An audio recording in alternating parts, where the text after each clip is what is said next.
And here we are back again along with the Starbucks Christmas Cup. It is back. We are back.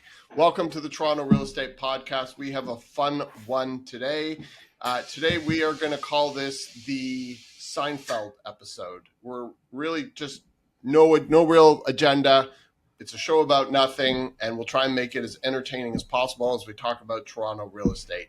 And who better to have than our associates, our colleagues, our friends, our comrades in battle, some of the integral team members that make Fox Marin exactly what it is today. So today we have Ian Busher joining us. Ian, great to have you here. We have Jerome here today. Don't ask me to pronounce his last name. I struggle with it still to this day. Werniak? Yeah, sure. All right, fine. Always looks good on us. That's helpful. Yeah. Ralph, Sure, I learned let's the go other with day that. that Jerome's middle name is George, so maybe you just call him Jerome George. No way. I didn't know that. Thanks for that, Reuben. Jerome, please pronounce your last name for us, please. Werniak. Okay. I didn't know that either. I would have said Werniak. I would have pronounced each vowel, but it's kind of blended. We have Jessica Spillas, very easy to pronounce, short and sweet, the queen of acquisitions at Fox Marin. And now I struggle with this still to this day, 5 years in, Reuben Leibovitz. I think that's your best one yet. Okay, good. There you go. Good. Nailed it. So before we get into it, if you like this content, if you have any comments, please be sure to comment down below. Please be sure to hit that like or subscribe button. And as well, I forgot to introduce myself. I'm Ralph Fox. Glad to have you here, and thank you so much for tuning in. So one of the things I wanted to talk about, and this was actually Jessica's idea, and I think it is really important for neighborhoods and for Toronto and for almost like a regentrification that we need to happen into our city after the post COVID apocalypse that Toronto has experienced, is City Hall recently passed some changes to bylaws allowing for corner stores and cafes coming back to neighborhoods. I think personally this is just incredible. It's one of the few times City Hall has done anything that I think actually makes sense and is good for the long-term growth of Toronto. So I certainly applaud it. Now, this new bylaw amendment allows for small-scale retail on corners in certain neighborhoods. And some of those neighborhoods are Davenport, High Park, Spadina, Fort York, Toronto Danforth, Toronto City Centre, St. Paul's, University Rosedale, and Beaches East York. I think this will just be an amazing boon to a lot of these family neighborhoods that could really use an amenity or amenities such as this. So the rules are very specific. They're only corner lots, so they can't be embedded in the middle of a street. They're only on corners, and food must be prepped off-site. So there's going to be no restaurants, but food can be brought in.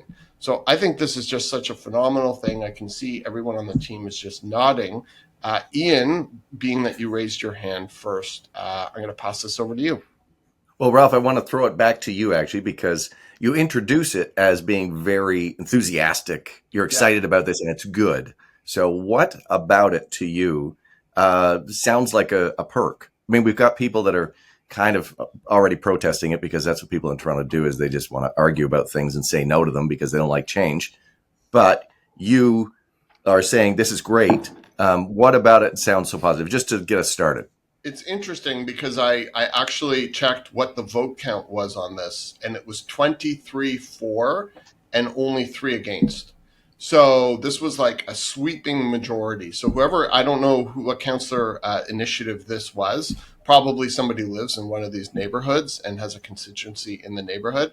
But I think it's just such a phenomenal thing. I think when you have an environment like we have, where over the last number of years, we've seen Amazon just wipe out retail, just obliterate retail. And then we've seen basically grow up stores just like opening up everywhere in replacement of all of this missing retail. And a lot of our neighborhoods have been essentially gutted since COVID. We've had just devastation in retail. We've had a takeover by all of these grow up type stores coming into the neighborhoods. And it's really important, I feel, that neighborhoods have communities and that they have a sense of people gathering together. What better way to do that than in a coffee shop or restaurant where people in the neighborhood can see each other and gather together? This has been such a missing piece. And there are a few current leftovers from a bygone era where neighbors used to know each other in Toronto, and you see those in these embedded in these neighborhoods, and they're absolutely wonderful. You have the what's the one in Riverdale, the Perk? Riverdale Perk. Yeah. What are some other ones? The one at Davenport or Dovercourt and Foxley. What's that one? Oh, Vilda's. Yeah, Vilda's. Yeah, Vilda's is great. You have a Found coffee shop on Shaw Street around the corner from the park. You have Bitondo's and San Francisco sandwiches at College and Clinton. That's a pretty iconic little intersection there that is amazing, both in the middle of the day and at night. I can personally speak to the fabric of having a neighborhood that everyone gathers at this one specific coffee shop down the street from my house that is also on the corner and was also grandfathered in. And it's been such a wonderful thing, both for the street and for the community. And I've always thought that whenever you're in a suburban area, people feel often very isolated and they're not encouraged to leave their home. And so if you can have a destination where everybody can gather and meet on neutral ground, it's such a beautiful thing. And I think it really adds to the vibrancy of a neighborhood.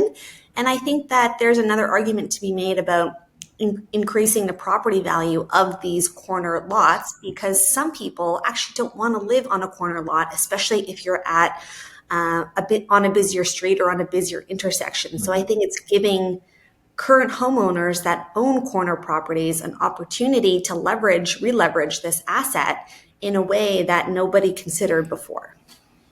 It's also like you think about work from home where people, don't all go into the office every day at 9 a.m.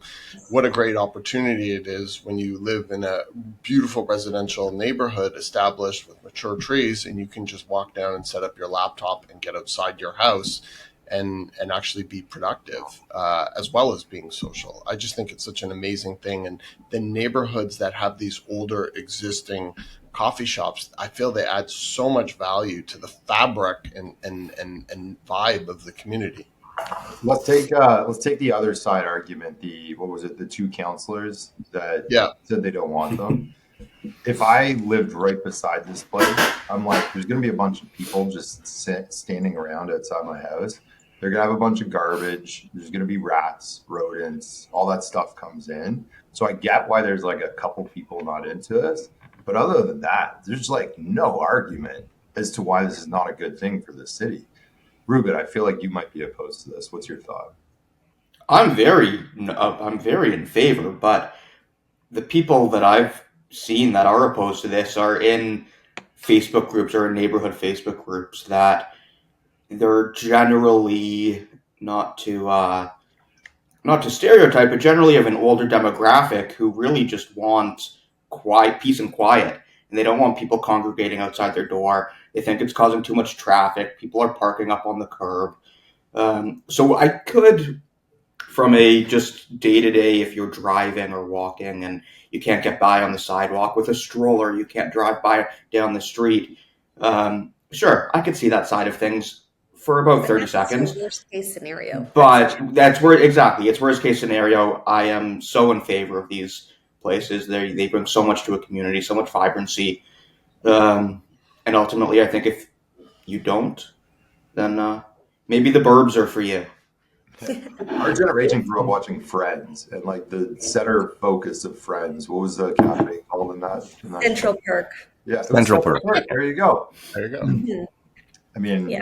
like that was kind of the fixture. It was a gathering spot and busy hub of Manhattan, and these places will absolutely become the hubs. I think there's a maximum of 1,600 square feet above grade for these corner stores, which really, I mean, that makes complete sense. There's not a lot of corner homes that are over 1,600 square feet in the wards they're talking about, I think, until you get further north. So I'm down for this. I'm very excited. Hopefully they have good coffee. And I would like to see one proviso. I'm sure something exists, but no chain stores. Like, you don't want it to be a Starbucks. Yeah. You don't want it to be a Tim Ideally, Hortons. it's a local, independent. Yeah. We don't And not a like weed. that in Canada, though. We don't like that. Small business, come on. Yeah, like we're gonna have like our neighborhood chain that pops up. Hopefully not, but we'll see. Even if it's just like a little tuck shop or a convenience store, like these things are not gonna create congregations or lineups or rats or all of these things that are often tied to any sort of food concession. Just the convenience of it alone is amazing. And I think anything that encourages us to not get into our cars and be stuck in this chamber is a positive thing. I think more people should be able to get around by foot, have those experiences, get fresh air, and be able to be in a room and meet people and run into people organically, which is kind of a lost art these days, especially with the onset of social media and the internet. And I think we're all sort of losing our ability to communicate and talk to people in a meaningful way, which is a whole other discussion. I'm going to give one more example, and it's not a corner, but it's still an example of one of these businesses integrated into a street. Just 2 doors down from me on a small residential street, there is a restaurant supplier, and now I think they're up to 4 days a week.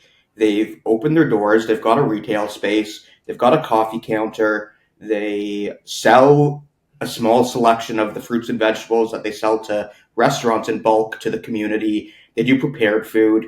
It's ridiculously expensive, but they're great, and they're so nice, and they're so welcoming, and they throw community events, and it's something that in the 4 years since I've been living where I have been, I've never been to a community event. And then you go next door and this local business has opened it up and there are hundreds of people there.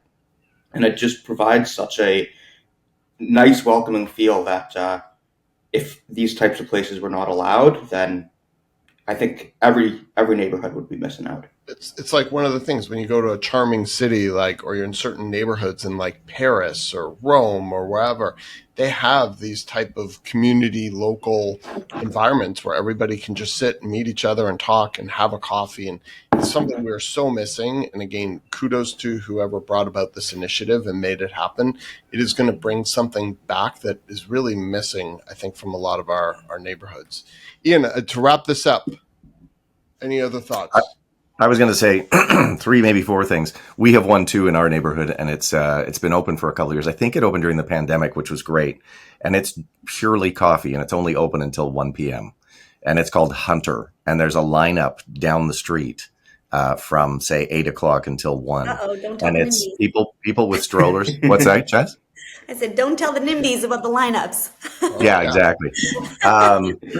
It sort of crosses the line between, it's on a bit of a busier street, and it's kind of already stuck between residential and other businesses. So it's a bit of a blurry line there.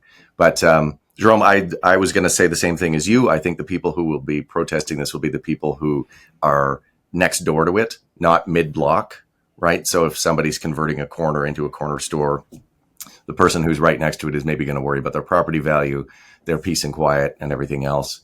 But Jess, you mentioned that the convenience of having this. I also heard that this is maybe just in some little way a part of the city's war on cars. They want people less getting in their car to go to a further corner store and to have more options nearby so that you're walking to more things. So maybe there's a little bit of that as well. But I think we should track over time, just because it's allowed, how many people actually start up these businesses. I'm not sure how much money there is in doing it. And if you're already residing in this, do you want to turn your home into a business? Or do they get sold to people who actually want to make that conversion? I think that would be interesting over the course of the next year to see just how many of them we actually see just because it's allowed. Mm-hmm. You know what I would love to hear? I would love to hear Jerome and Reuben's perspective on this, because you had somebody purchase right beside a corner store. So what was their experience like? Were they afraid of it? Was it like, oh, this is great, we have this convenience right beside us? I Were think they it was more concerned? that. No, there was really no concern. I mean, obviously, we brought up everything Jerome mentioned, but it was great. Like, we are buying in this location because we want vibrancy, we want convenience. There's a reason why we are in the heart of the city and not going out to, I don't know, neighborhoods that are farther out to look at a much larger Suburbs. home where our money could go a lot farther, but we want to be here. I think more people need to hear that, because I think they're afraid that if they're directly abutting a corner store, they're thinking, well, my property values go down because nobody's going to want to live beside a retail establishment.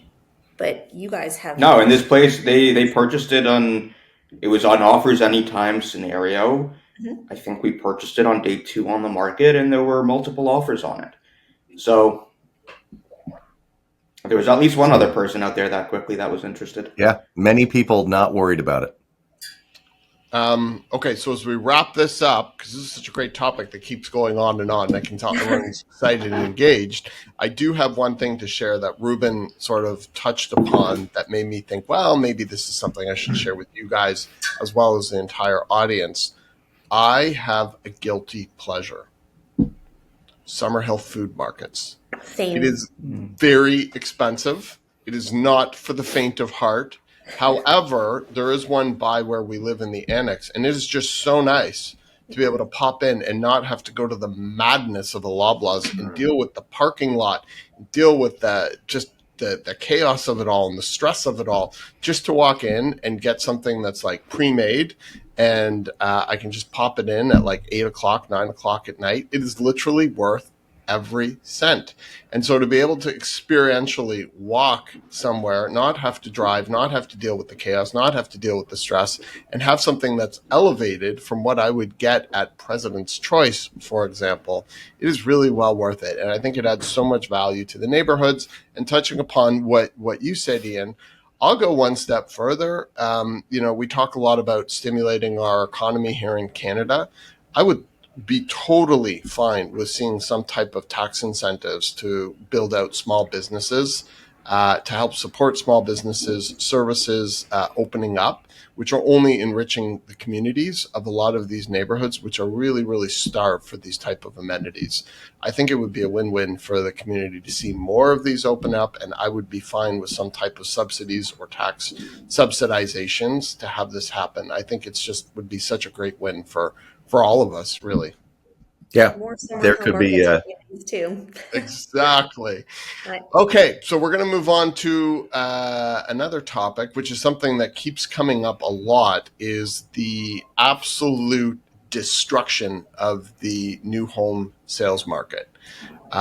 In the month of September, there were 438 new home sales across the entire GTA. This is according to Build, which was down 29% from the prior September and down 80% from the 10-year average. So we're seeing like an absolute decimation right now in new home sales, different from residential, which tends to get confused in the media for clickbait purposes.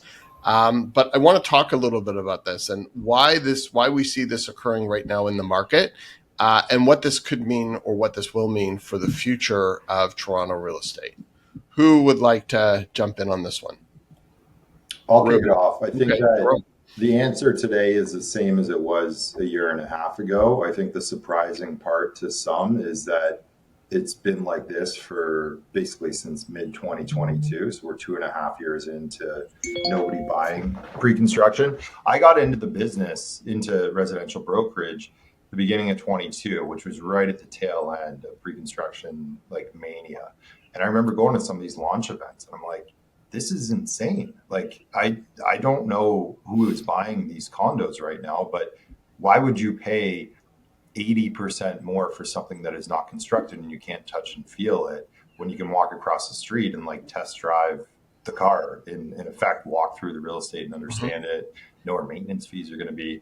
So back then, it didn't make any sense.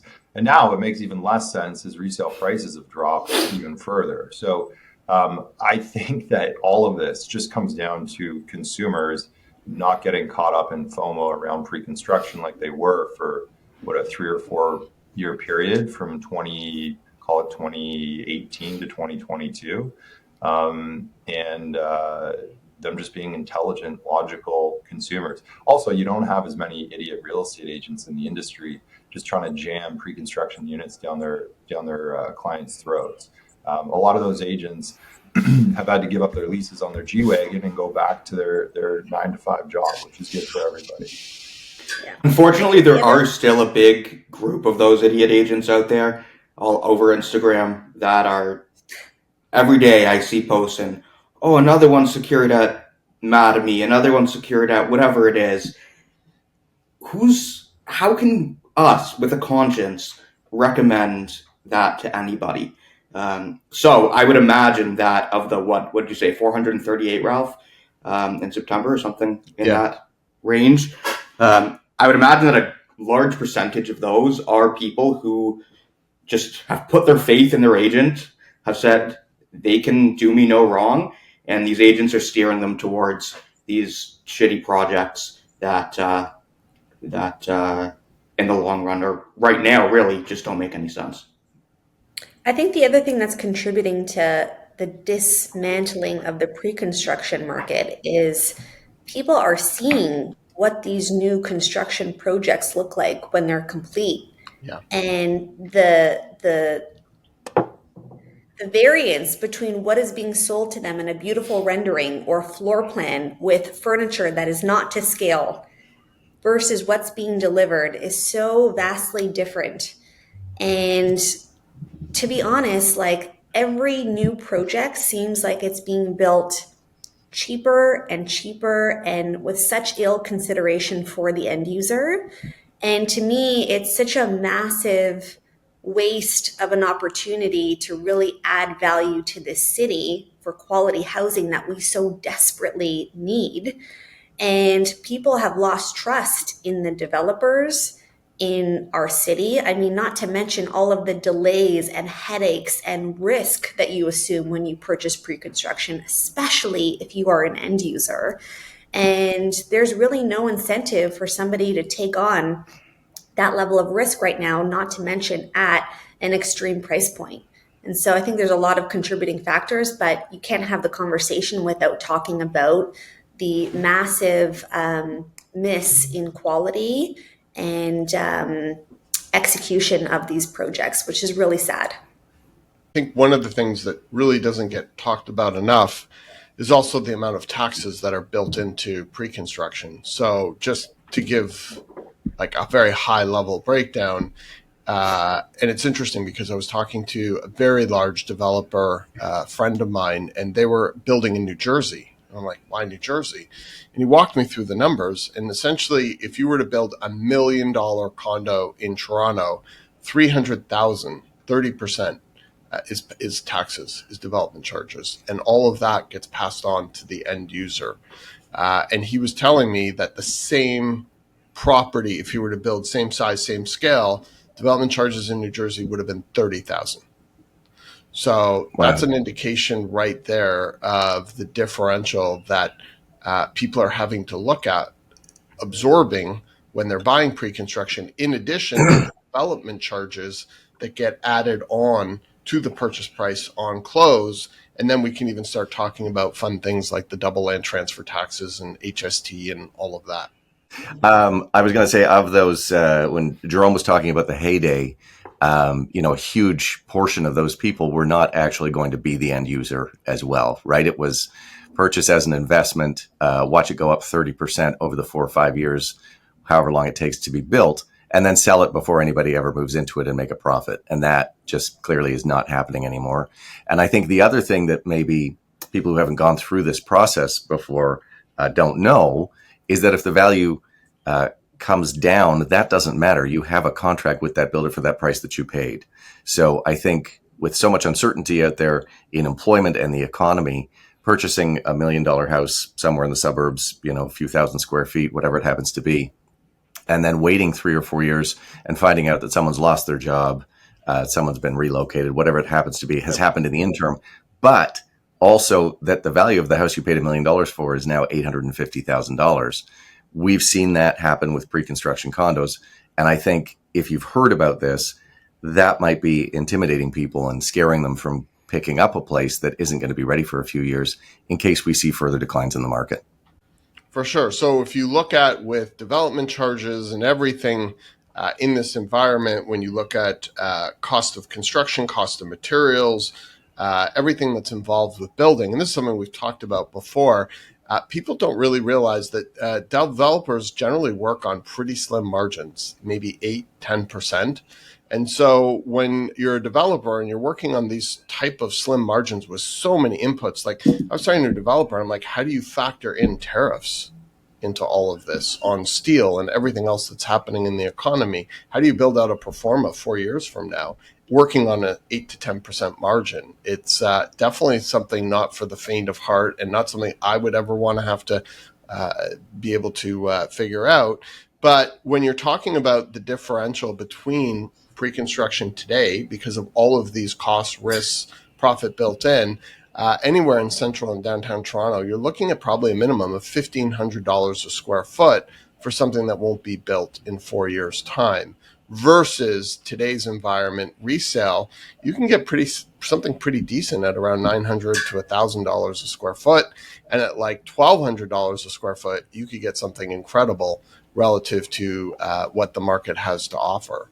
So I think that's a real reckoning, and that's what makes this situation very unique, because in most other markets in different types of asset classes or industries is when you have no sales, you can just reduce prices to adjust to meet the demand. That's not possible here. And so that's why we've been in this environment for some time, and that's why we're going to be sitting in this environment in the pre-construction new home world for quite some time. And what we'll have to see before pre-construction rebounds is resale to rebound, and resale will ultimately lead and determine the direction of the pre-construction market.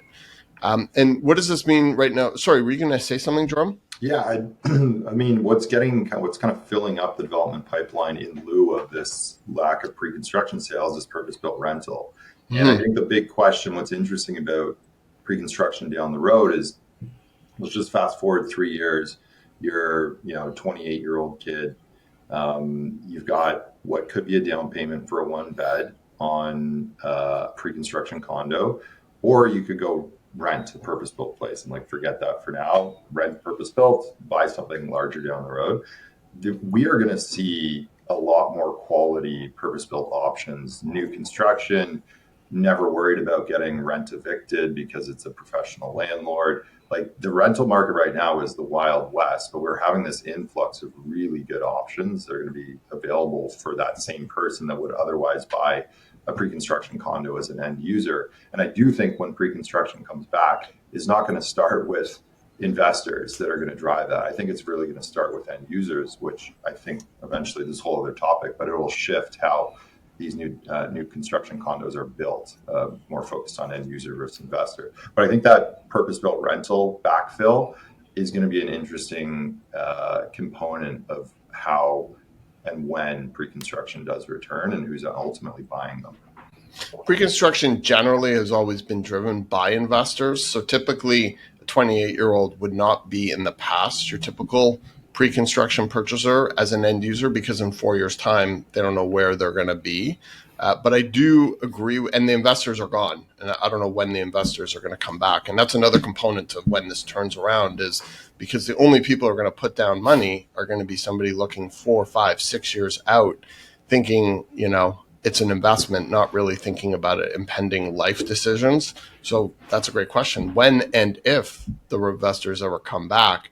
But what you were saying, which I think about a lot, and it's very concerning to me about Canada and Toronto, is so many young people are going to be leaning into the option, whether they want to or not, to be renters in what was traditionally an environment where people had the option to buy. And I think more and more the skew between home ownership and rentals is going to pivot towards rentals. And for me, I find that really concerning, because having a stake, having boots on the ground, owning something gives you more skin in the game for caring about the direction of the country. And so many young people are becoming more and more fluid with where they can live and where they want to live and where they feel they're treated best. And it's much more easy for somebody to just tune out or to not contribute or to just up and leave at a whim. And I think home ownership and having that type of skin in the game in society, in community, is such an important thing. And we're seeing it evaporated. And it's one of the things that really concerns me about the future of Canada is we're living in an environment where it's becoming almost impossible for somebody young who doesn't come from money to be able to afford something. And the government doesn't seem to be trying to create a solution to that. It seems to be leading into having more and more rentals, and people can just rent either from the government directly now or from a purpose-built rental. I think that if we see, I think right now it's about 50-50 in Toronto rental versus owner. At least that was according to the latest census, 2020. I think it was the last census.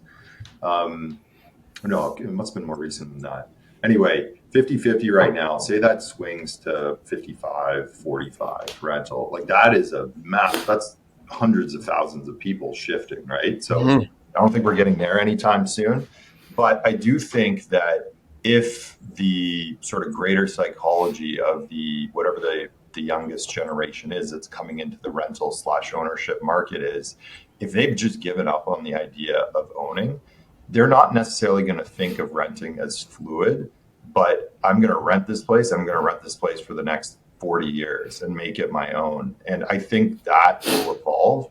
And so when you look at a country like Germany, where 80% of the population rents, or Singapore, I mean, not really a democracy, but people still have skin in the game and like belief in where they want the country to go. So I don't necessarily think that home ownership erosion will erode people's skin in the game when it comes to caring about the country and society. I think that'll just shift from the housing side into like, this is where I'm painting the walls and putting my art up. I'm not just going to be here for 2 years. I'm going to be here for 30 years and maybe raise my kids in this rental. I think that's how it will play. That's how it'll play out if we go down increase in rental versus ownership. Yeah, I think we're going to see that happen no matter what. I think it's just the reality. I think the unfortunate thing for me is there used to be a belief that people could have what was once the dream, to actually own something. And when that's taken away, and I think that's why we saw the big run up that we did in pre-construction, is it's very hard for people to financially get ahead. And that's really, for me, what the bottom driver is for people not being able to afford homes, is people can't financially move ahead. And I think when you're in a society like that, for younger people especially, they're just falling further and further behind. And I think people start to tune out. And I think we're seeing a lot of that. Or look for like solutions like we're seeing in New York City, right? Like they're like, the system doesn't work for us. I went to university or college. I did everything I should. And AI's coming and I'm really pissed off. So I'm just going to vote for somebody who's just promising something completely different, whatever that is. And that's when you have these weird shifts. And now, like, I don't know what's going to happen in New York. Some people think it's awesome. I wonder what's going to happen when you have a free transit system and you have no police and you have a lot of social workers going into complicated problems. But that's the sort of swing that you have when people feel that the situation is hopeless or that they don't have an ownership. They're like, oh, this guy's a TikTok influencer and he's 33 years old and he's charismatic and he's promising Marxism. Let's give that a try. So it'll be really interesting. I'm so glad I'm not living in New York, and I'm so glad I can watch what's happening.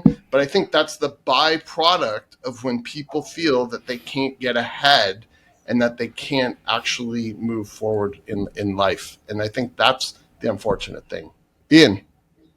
It's funny that you bring up New York, because I was also going to bring up New York, and Jerome, your example of Germany is a good one too, where I think the shift will be that maybe only sort of the view will start to become that, that's an old school thing that only old money actually owns. And now we all rent, but that might take some of the shame out of it. I think 5 years ago, one of the drivers of you got to get in was being a renter was seen as, a step below, like in the system, you're not doing well if you're still renting. And I think in New York and in Germany and things like that, that is not the case at all. It's just, this is how it is. this is what we do. And we move into one place for 40 years, also like Jerome said, and you keep it. And even if you have to move, you sublet it to somebody else so that it's still yours. But ultimately, at the bottom line, ownership wise, it really is somebody else's. But that was somebody who bought it 70 years ago that isn't even alive anymore, and it's been passed down in a family. So I think maybe taking some of that shame out of being a renter is something that we're going to start to see come up, and I think should be welcomed. That it's like there's no shame in that. You can you can invest and make money elsewhere. It was just so ridiculously easy, or so it seemed, to purchase real estate and be making money from real estate 5 years ago, even 4 years ago. And now it's sort of like, well, does that even make sense? Maybe going back to Jerome's point, I'm going to rent long term. And those things that I'm saving, I'm going to find other vehicles for having that so that I'm comfortable and I can retire when I want to, et cetera, et cetera. If you have anything left over. If you've got anything left over. Yeah. Yeah. Rubes, anything you want to add? Well, I'll just maybe tie what Ian just said or expand on that, because what Jerome said at the beginning, we're getting new construction is now turning into purpose-built rentals, and that's a relatively recent thing for Toronto, and we're going to need more of that in order for what Ian just said to happen, to take place, because I think the other part of it is not only financial security and stability, but it's personal stability. And the number of calls that I've received over the years from families who have been renting the same house for 15 years and they've got 2 young kids and they have 60 days to find a new place because their individual landlord is just getting rid of the property. That's not going to happen if we continue to have these purpose-built rentals. And so it's what the city needs. If the market continues in this direction, it's the only way that becoming a more renter-friendly society, I think, is going to function. Jess. I have nothing else to add. You guys did an amazing job. Oh, thanks, Jess. Awesome. Okay, so let's jump into another fun topic. We're going to talk about the one, Mizrahi one, which has been embroiled in all kinds of drama and litigation. I think there's something like $2 billion owing to lenders, and it got taken over by Tridel, who's a very well-established, deep-pocketed developer here in Toronto. And they recently canceled all of their pre-construction contracts. And that's one of the things, it got court approval, obviously, but one of the things that's really interesting is people don't realize when they're signing a pre-construction agreement, or were, maybe more past tense, is that they were so open-ended and developers had so much outs throughout the entire process based on the way these contracts were written, so much in favor of developers that they could actually do this. And they exercised that right.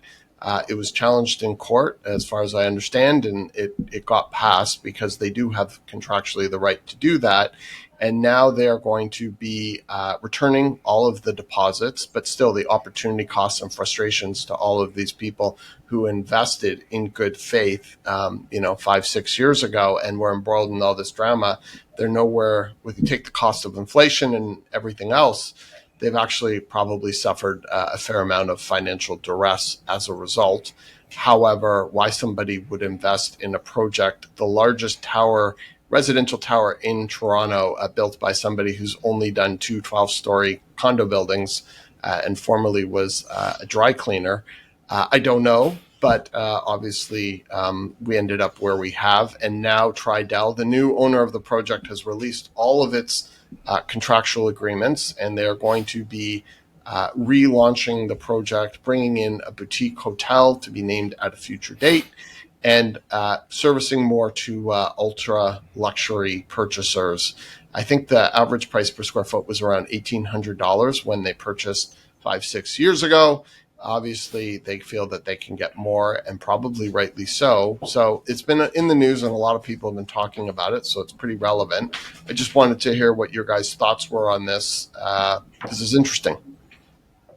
Jerome, I'm going to put this over to you. Sure. Well, you know what? I'm going to start with the location. Like, I wasn't in the industry when it was selling. I got in 22, basically as things started to unwind. and looking for sort of $5 million plus condos around Yorkville, which is where most people that come from out of town are interested in at that price point, there is a massive difference between being north of Bloor and south of Bloor. And just out of the gate, it's going to be interesting to see if they can resell all of this. And I understand, I'm sure they have many experts and analysts that have underwritten this. I'm watching 89 Avenue Road do very well at much closer to like $3,000-$4,000 a foot. Like I kind of get it, but I don't see it. There's just such a big asterisk on this building at like the worst time in the market. And so as a buyer, I don't know. I feel uneasy about it in general. What's interesting is this is the second time that this has happened. So right across the road, there was a project that was built by taken over by Great Gulf. That project launched and failed in 2008. It was financed by actually the Lehman Brothers, and I can't remember who the original developer was. And I remember people were lining up like down the street, around the block for it. And I think it was something ridiculous, like $800 a square foot or something that people bought in pre-construction and paid kids to line up. And there was a whole chip system and all of this kind of crazy madness back then. And it was being financed by the Lehman Brothers. Lehman Brothers went bankrupt. The whole project failed right across the road on the other corner. And it was picked up by Great Gulf in 2008, 2009, like off the heels of the subprime crisis, when confidence in the market was at a relative all-time low. And you had the exact same thing happen right across the corner. And they came back at a significantly higher price per square foot. And they got it, and that building got built.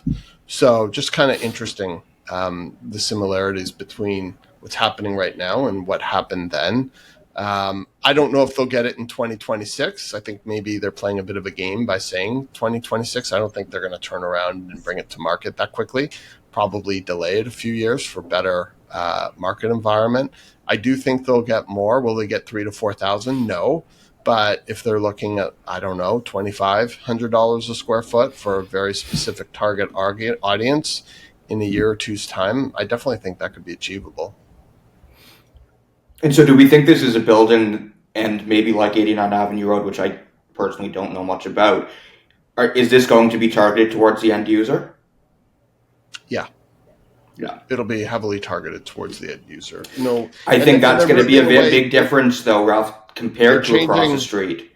That's true. They're changing the suite mix to make it larger suites. So that is true, but that was a different time when investors were driving the market. For something like this, it's a really good point. For something like this, they've rechanged the mix because they're looking for people looking for something that they can't find existing in the market and willing to pay a premium for it. Going back to what Jerome was saying, and Jess and I had some clients out looking in the plus $10 million category. And in Yorkville area, there's shockingly very, very little for that market. There was probably 5 options available for us. And none of them, I would say, were truly commensurate with the value being offered. So there is a real disparity there for that category in the marketplace. Exactly. And Jerome, we talked about this, like how there's just a glut for ultra luxury in Toronto relative to other cities. Like it's shocking how little there actually is. When you have clients actively looking, you think, oh, no problem. There's not a lot out there. No, for sure. And looking even for luxury rental stuff recently for a client, like it's really hard to go find a nice 2,000 square foot condo that doesn't need to be updated. And there's actually like an interesting case. I was running the numbers on some of these furnished rentals I was looking at, and they're getting like close to break even and breaking it down like on a mortgage basis, just because there's so few of these high-end furnished rentals available, particularly in hotel residence.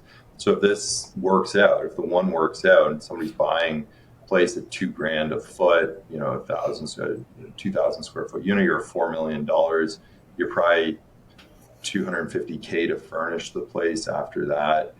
That thing's probably going to be able to rent out for like, close to $20,000, probably $20,000 a month. You do the math on that, that's not crazy. It's Get your interesting. checkbooks ready.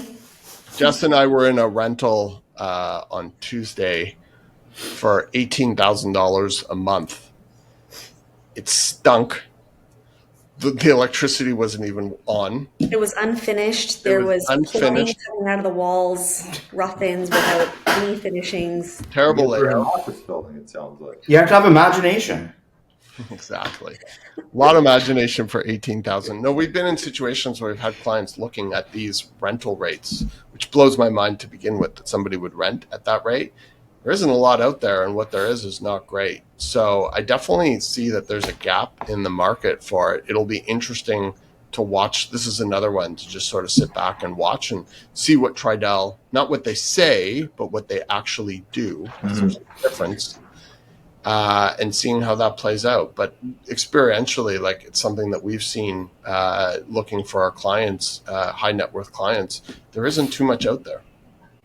Okay. If they succeed, it'll be interesting to see if that brings up the corner of Yonge and Bloor, which Bloor and Bay, Bloor and Avenue, you sort of get into the heart of that luxury neighborhood. But Yonge is still kind of luxury adjacent. Yeah. That's a good term. Right. That becomes the border of where you're like, well, we're kind of slipping away from Yorkville here.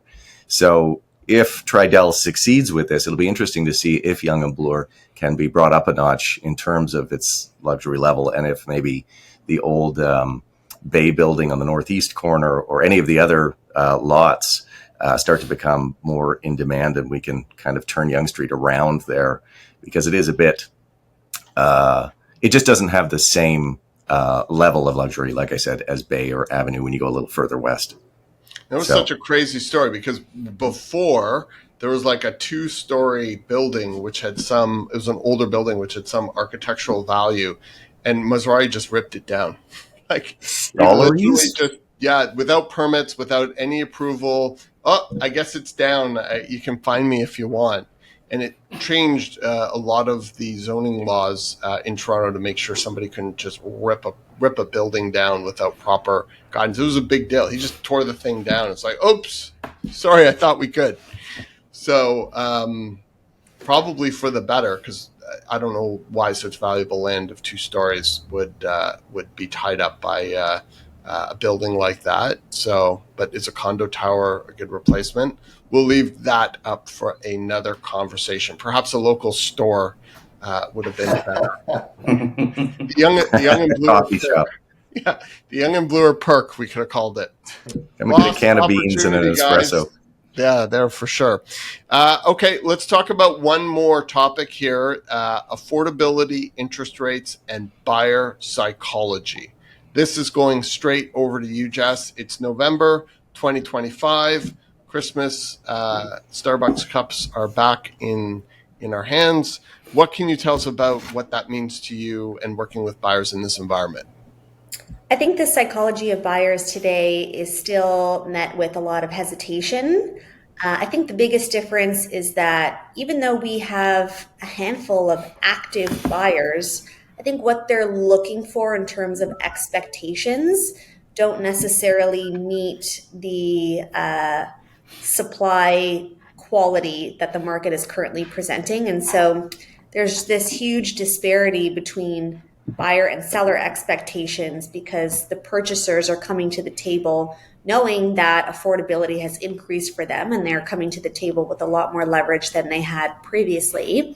And so they want the world, and we try to deliver that. And the problem is that even when they do identify a good opportunity, they don't want to commit to it unless they feel like they're getting a quote unquote deal. And that's understandable, because if you're operating in an environment where you feel like things are continuing to decline, you're always thinking, if I purchase today and the market continues to drop 10% in the next 6 months, what happens? Is this a good decision? Am I even making the right choice by locking in today? And so whenever there's that level of fear, it's really difficult for people to make decisions. And then you have sellers, on the other hand, who are still trying to get prices that were achievable in 2021, 2022, and even some agents who haven't quite gotten the memo. And so even though offers are being submitted, very few of them are actually getting accepted because of the dichotomy of buyer and seller expectations right now. And it makes it very, very difficult to move things across the finish line.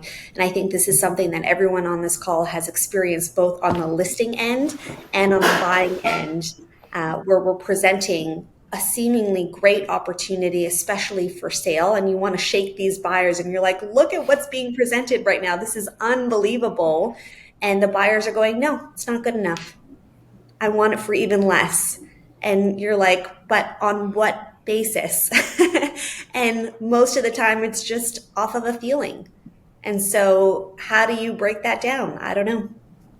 It's funny because feelings can go both ways, right? When the market is up and there's FOMO, it's the feeling like, I don't want to lose out. My neighbor my bestie just bought a condo in Liberty Village. I need a 1+ den because they bought a 1 den or whatever it is. And now it's just the opposite of that. And residential real estate is such an example of emotional buying behavior. And we see it less based sometimes on value and more about just how people are feeling, especially when the market's at an extreme, either on the extreme upside or like we're seeing right now on the extreme downside.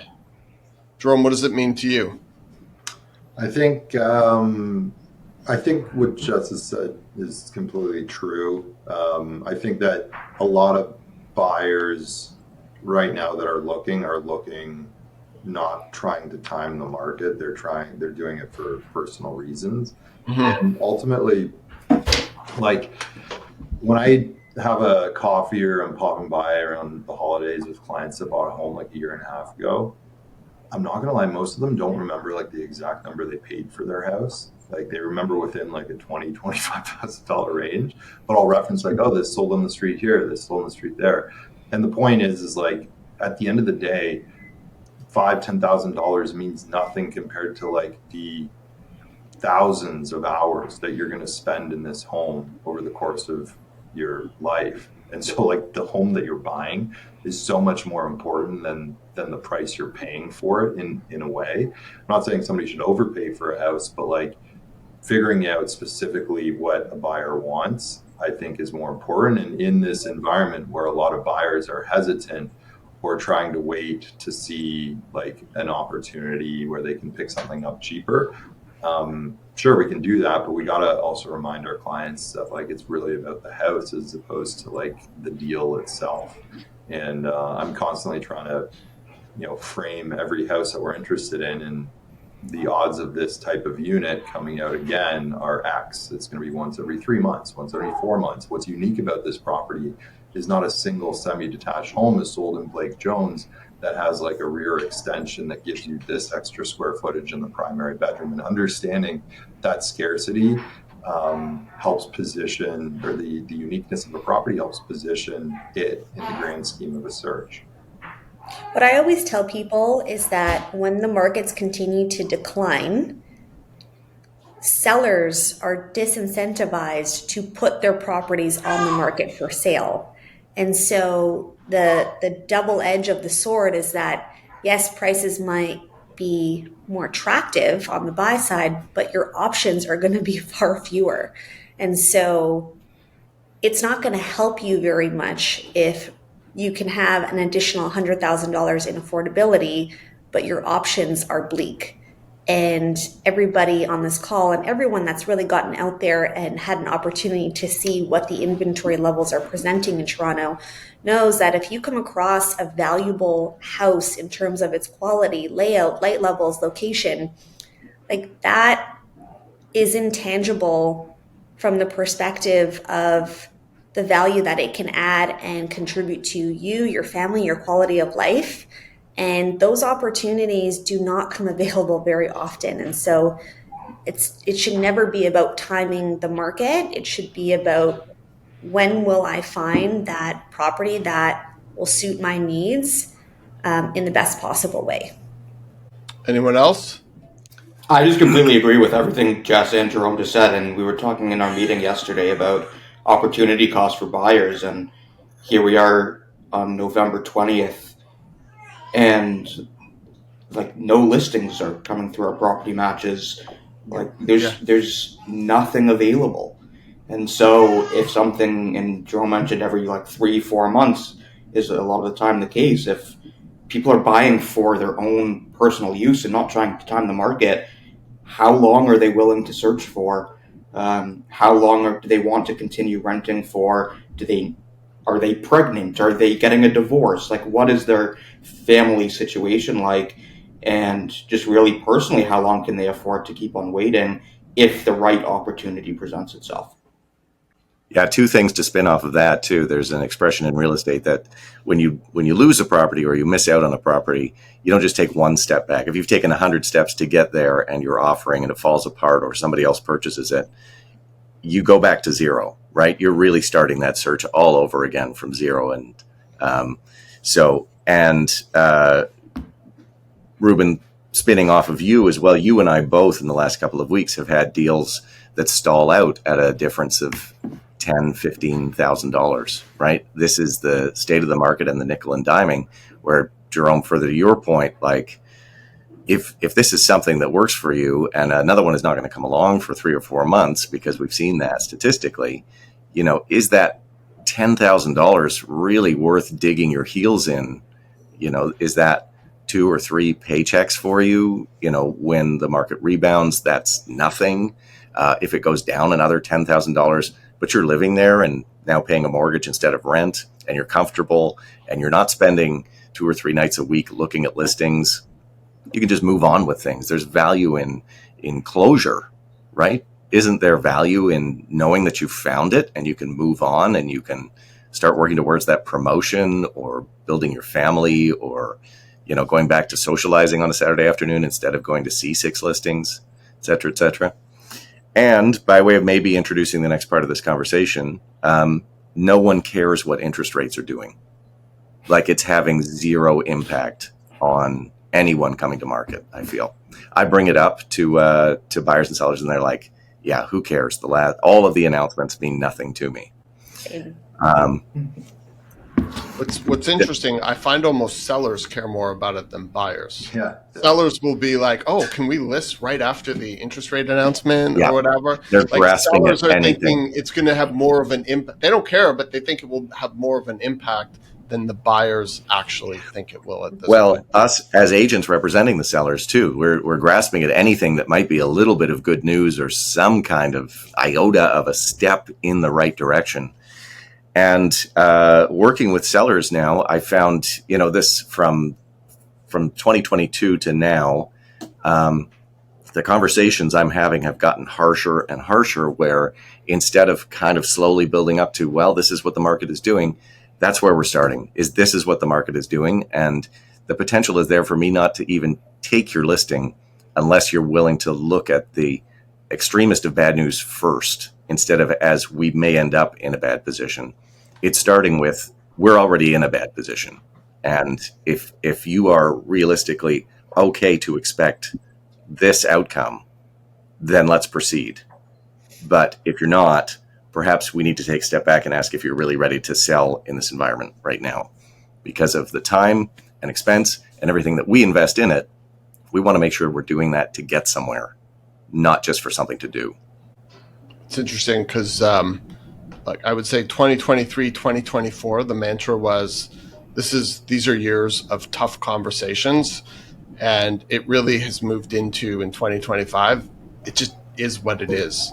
And as an agent, it's a really tough situation to have to talk to a client about a price reduction because, theoretically that's money out of their pocket. But if they're serious about selling and the market is dictating, regardless of past comparables of a week ago, that you're overpriced and you need to sell for various amounts of reasons, personal or financial, then the conversation just is, it just sucks and it is what it is. But if this is your objective, this is what needs to be done.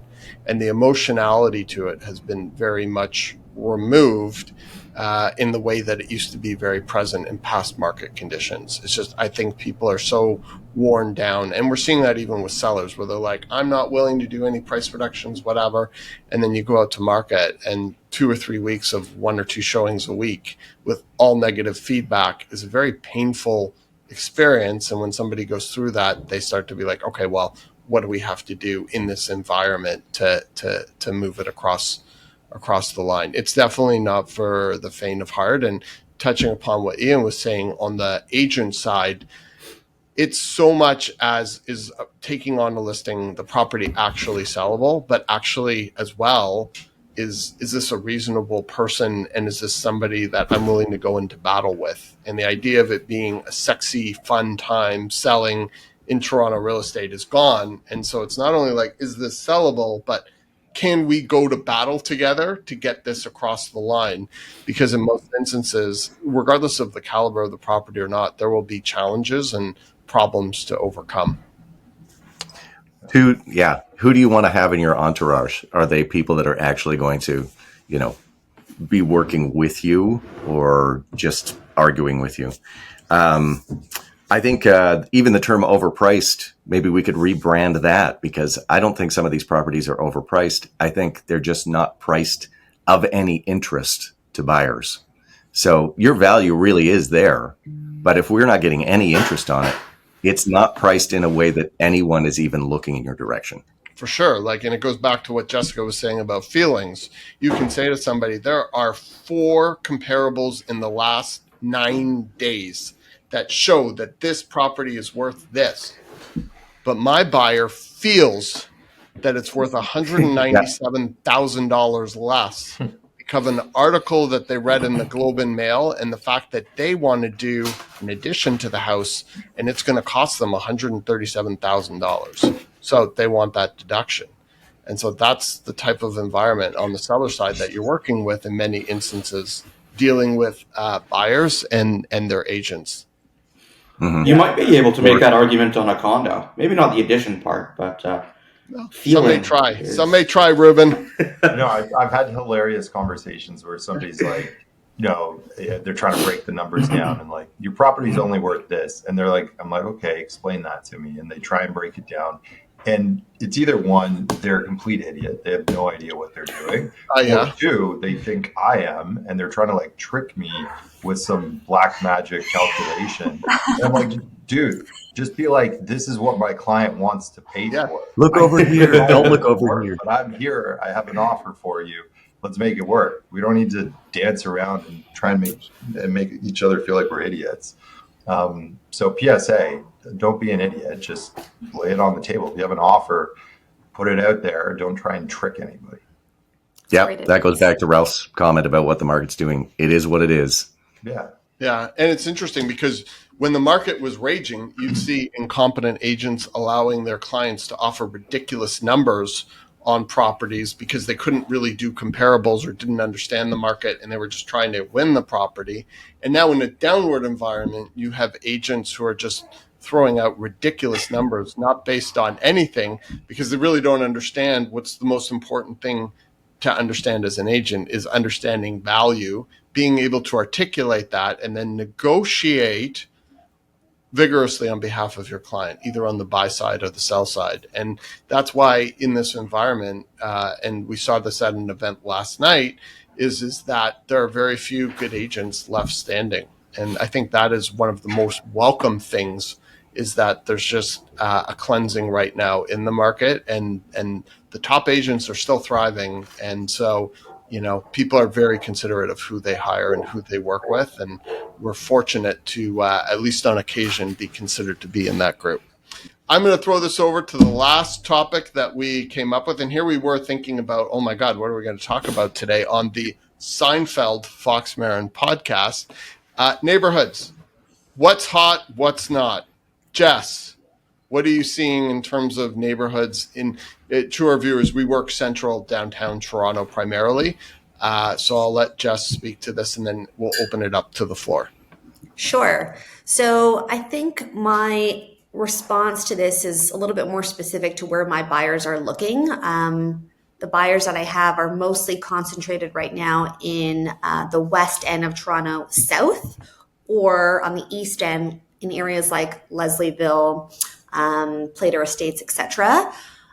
What I've noticed is the east end, especially for quality properties, are still performing reasonably well. I mean, I was tracking a house yesterday in the East End, and it got 9 offers on its offer night, which is pretty good. I mean, if any seller is out there, you can relate to how wonderful of an outcome that is. I haven't seen the sold price yet, but I think I have noticed a more concentrated level of activity in the East End versus West.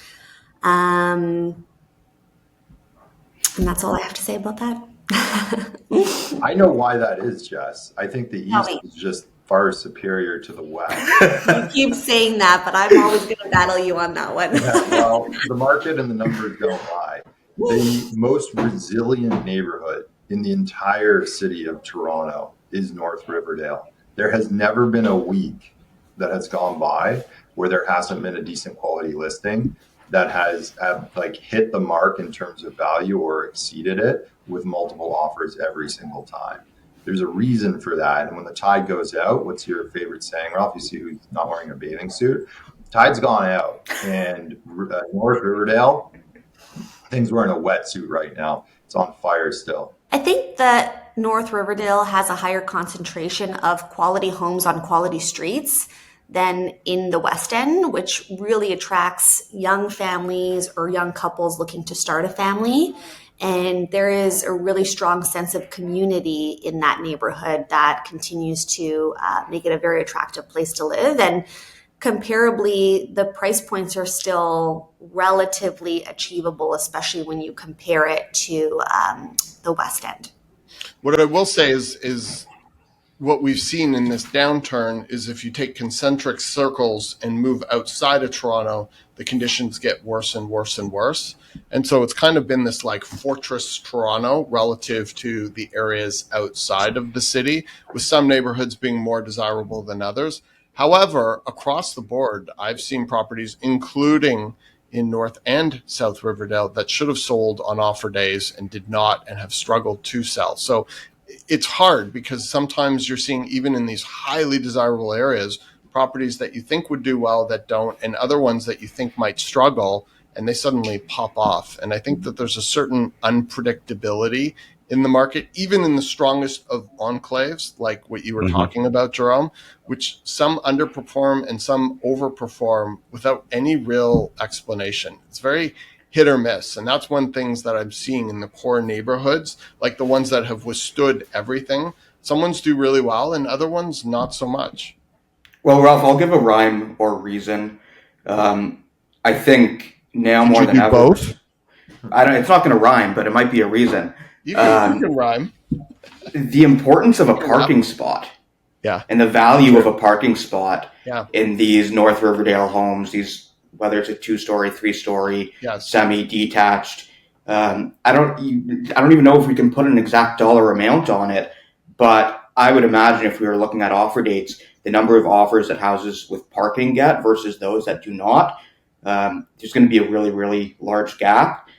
And if we are talking West End, because traditionally, and I agree that the East End is doing pretty well right now, but traditionally we have seen activity and increase of prices move west to east. I would say an equivalent neighborhood would be Bloor West Village, where you get the similar sense of community as North Riverdale, Plater, and everything still seems to be ticking along just fine. Reuben, I think your parking is a great point. And I think that going back to even what Jessica was saying, how buyers feel more entitled, when the market is on an upswing, people are like, I'll get permit parking, I'll do without. But in this environment, people are like, I deserve parking, I want parking. Why should I buy something without parking? So I think that is a really good point. And it's not so much even, usually, you make adjustments up or down. And for parking, you'll make an adjustment up when a property has it and down when a property doesn't. But it's almost affecting the marketability of a home at almost any price right now up to a certain point. So I think that is very, very good point. Ian? Thank you. Yep. You're welcome. You rhymed and reasoned. I didn't rhyme, but I think I heard one in there somewhere, but we'll watch the replay. The compromises any buyer is willing to make when the market is not on fire. What am I trying to say here? People will not compromise right now, right? They're like, I can wait. I can wait for parking. I can wait for a fourth bedroom. I can wait for a powder room on the main floor. I can wait. Construction costs are too high. I don't want to change this house. But I agree with Reuben. I was also going to say Bloor West Village seems to be ticking along just fine. And lately, my buyers have kind of put an increased focus on High Park, around High Park. So that can kind of include Roncy, but I think the north side of High Park up to the junction, Dovercourt, Wallace Emerson, all of those places. And it goes back to Jess's point. It's because of the style of houses, the affordability of houses, but definitely, without question, North, South, Riverdale, Leslieville on a tear has been very consistent. Yeah. I've been finding an interesting trend on this podcast. A lot of points going back to Jess. I know. Thank you, guys. Yeah, Special exactly. today. Jess, I didn't find anything to fight you on today. I know, Reuben. Usually we're always at odds. You guys, anything you want to bicker about? We can conjure up an argument about the suburbs, but Yeah. Maybe we'll save that for next week. Yeah. Okay, guys. Well, we survived without a fisticuffs, which is always impressive on the Fox Marin Toronto Real Estate Podcast. I'd like to thank Ian, Jerome, Jess, and Reuben for their expertise, their commentary, and their just general energy, which is always so great to see you guys. We're filming in the morning, so early in the morning. So thank you guys so much for clearing your schedules to join us. And if you've made it to the end of this conversation, God bless you. We hope you've seen some value and will continue to join us on future podcasts. Please be sure to hit that like or subscribe button. If you have any comments, as long as they're above the waistline, we'd absolutely love to hear from you. Thank you so much for tuning in, and we look forward to seeing you next week. Thanks, guys. Thank you. Contact us. Thank you. We're nice. There you go. That's Corey's line. Yeah. She's not here. Somebody had to do it. Contact us. We're nice. On behalf of Corey. And you're nice. You're very nice, Ian.